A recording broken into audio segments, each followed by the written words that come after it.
JS Game Team here. Today we are just looking at Guru Control. So this is what I kind of took to Portland. It didn't do too well, but if you just want to kind of play something that's somewhat competitive, probably not going to get hit in X ban list or anything. So that's why I have it. So here's how it goes. So obviously 3 Guru. Guru is best card in the whole deck. Just does searching like crazy. You can have a benefit towards anything pretty much. You just add whatever's necessary. Pretty much can set up anything. If you start with this card, you got the nuts pretty much, and at least something to flip it up or flip it down during your opponent's turn. That's always helpful too. So yeah, otherwise, this thing can just also control your opponent's monsters. It has a quick effect if you have another Subterror on the board. So pretty much he'll flip himself down and flip your opponent's card down if he's face up. So that's pretty cool how he can reset himself in case of anything certain. So yeah, that's kind of the thing. And then 3 Fiendus. This card does a monster reborn pretty much if your Guru gets destroyed. Or does a negate pretty much if the Guru is face up. So pretty much if you do brick kind of just with the Guru and nothing to flip it like down or up, I just usually just play Guru, and if you have Fiendus, you just play Fiendus. Or well, I don't mean play it, but I mean like if you have it in your hand, you use it whenever your opponent does something just to negate it. That's what Fiendus does. So yeah, 3 Fiendus, 3 Ash Blossom. Only hand trap that you're really playing, like hand trap monster wise. Otherwise, in this deck there is impermanence. The question was whether to play Valor, but I was like, it's most likely going to get targeted by Called By, so just 3 Ash. Ash, everyone pretty much knows what this one does, just negate a card effect that adds a card. Next part, 2 Nemesis Archers. Now, people usually just play 1. I played 2 because pretty much what was going on is I wasn't seeing Guru. And sometimes people would just destroy my Guru, or well, destroy the Guru immediately, and then after that have like pretty much a follow-up. So this Nemesis Archer is just meant for getting Guru out. It has the same effect as Giant Rat when it's destroyed by battle, except for this one also has card effect also. So it's destroyed by card effect also. It can just pretty much special summon Guru in face down defense position. Or I believe it can go in attack position, but usually everyone just wants the face down part. So that's what's great about Nemesis Archer. She just kind of helps out, so that's why I put her at 2, because I wasn't seeing Guru. 1 Umastrix. This card usually gets sided out, or you can put it in. Usually I use it to, I don't really use the effect. The effect is that I can flip it up and it can banish a card, or I mean a monster. But the thing is, I usually do it for the attack and defense. It has 2,000 attack and 2,700 defense.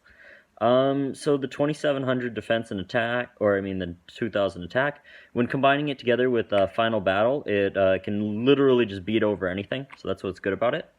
So that's the whole monster lineup. Otherwise, we'll get into the spells now. So 3 Hidden City. Hidden City pretty much adds Guru. Hidden City also has a second effect where you can flip a monster that's face down, face up. It's a once per turn thing. You can only activate 1 Hidden City per turn, and it says its name in the title, so that means pretty much you can't activate another Hidden City if they, MST it, Ogre it, anything like that, so that kind of sucks. This also has the effect to negate an attack by flipping up a Subterror monster, so it kind of triggers Guru in case you flipped it down with Fiendus, so good card. It has to be played at 3, don't ever lower it, that's just a bad idea.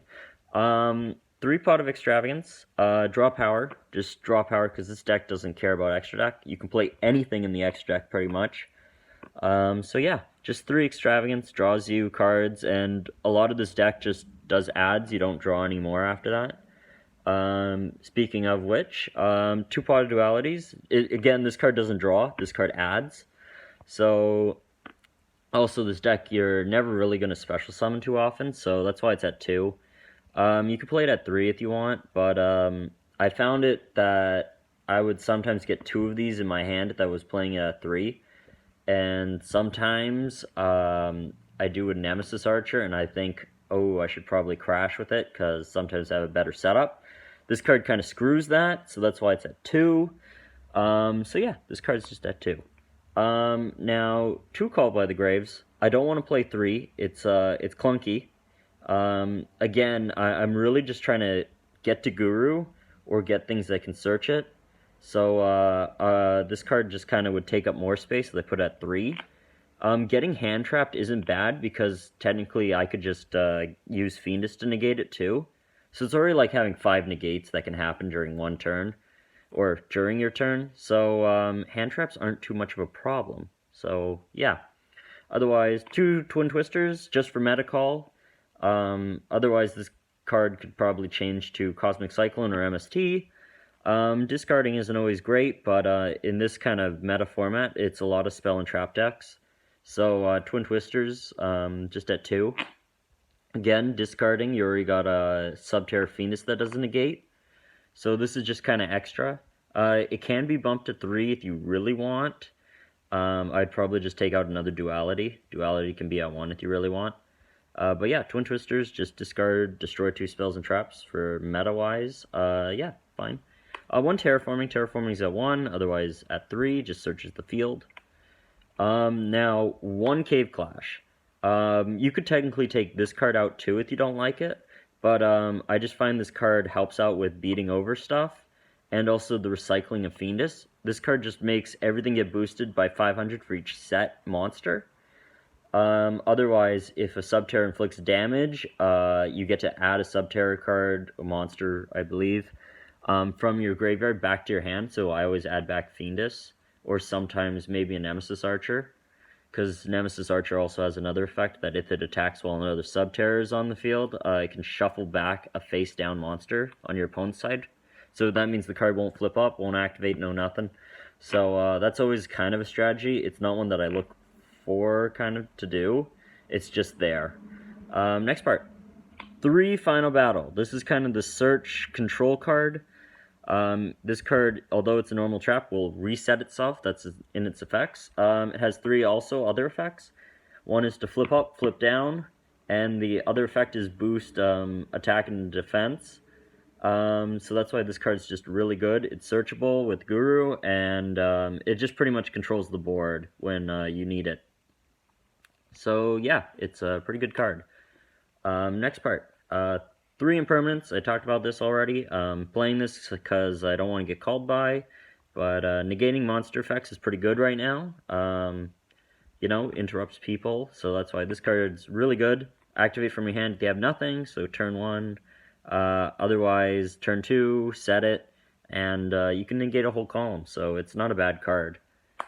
3 Solemn Judgment. Cards at 3. You gotta play it at 3, because it's just a free negate.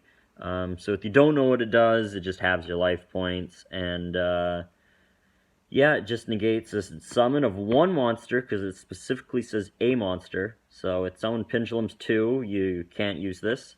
It doesn't negate monster effects, it only negates spells and traps, and the summon of 1 monster for half your life points. Next part, 3 Crackdown. For Mirror Match, for any other match pretty much, this card's just good, takes the monster. If you flip it down with Guru, it becomes your monster, and this card just becomes dead, so that's always really cool. It's just kind of a little combo. Doesn't really happen too often, like, you just don't care about the monster that you take sometimes, or I usually use this against Thunder Dragons. Like, I love this against Thunder Dragons, because once you take Colossus, this card doesn't negate their effects, it just stops it from activating, and it can attack, but pretty much it just stops them from searching if you take their Colossus, so really good card. I like it. Now, I play 4 Floodgates. 2 of them are Summon Limits, and 2 of them are There Can Only Be One. Everything's a different type in this deck, so There Can Only Be One is perfect. Stops a lot of people. And then Summon Limit, just because in case of spam pendulums. I don't like the pendulums, it's just too much spam. Way too much spam. Now, I'm not going to go into Extra Deck because you can literally put in whatever you want, but I'll give tips on just putting in, like, Nightmare Engine kind of thing. So, like, Phoenix, Griffin, Unicorn, Cerberus, those cards. Other than that, you can just fill the extra deck with whatever. So yeah, that's Guru for you. It's an okay deck. It's not too meta right now. I'd probably wait till another ban list, but otherwise this deck is pretty good to invest in. So I highly recommend it. Please like and subscribe to this channel, and I hope to give you more deck profiles soon.